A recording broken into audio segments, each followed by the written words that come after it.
The COVID-19 pandemic has had a profound impact on education across the world, from making the shift from face-to-face to online learning and its impact on students' mental health.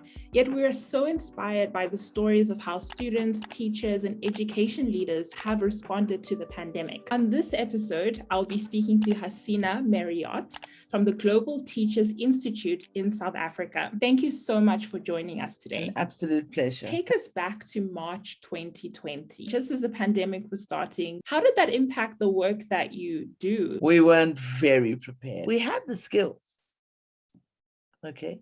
A lot of the skills, not all of the skills. And I would say we had the mindset. A lot of our professional development is online anyway. We now had to really look at those skills that we developed already and evolve very quickly. We had to adapt. We had to now film lessons and then send it off to our students. We had to use WhatsApp groups in order to have check-ins. Zoom was scary. We didn't know how to use Zoom, but we did very quickly. We talk about going into the digital world, the 21st century. And you know what? This gave us the opportunity to fast track that. What were some of the specific challenges in terms of access?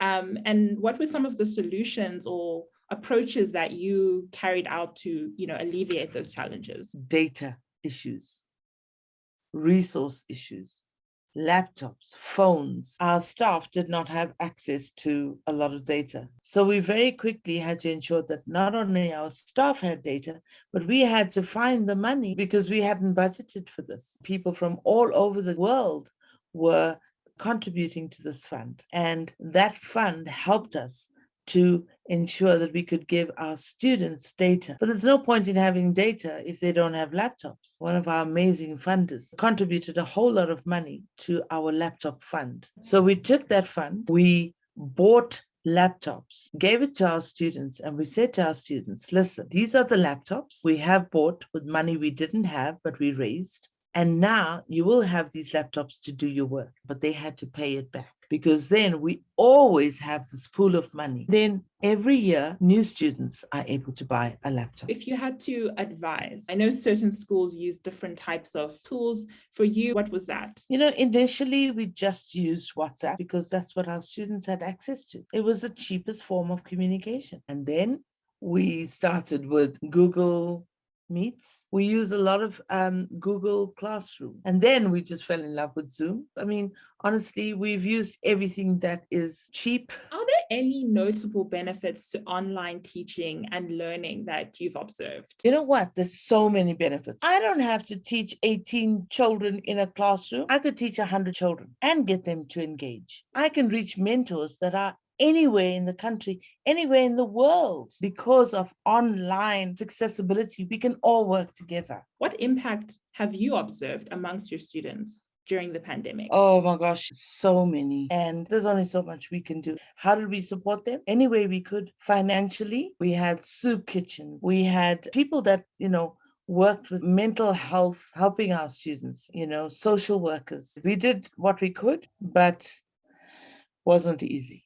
How do you identify or tell that a student is struggling with some of these mental health challenges? Sometimes they hide it so well. They don't want to burden us with their problem. But luckily, in a lot of the cases, our regional schools coordinators have a really good relationship with the students. Personally, I would call them up every once in a while and say, I know you're going through this. Would you like to talk about it?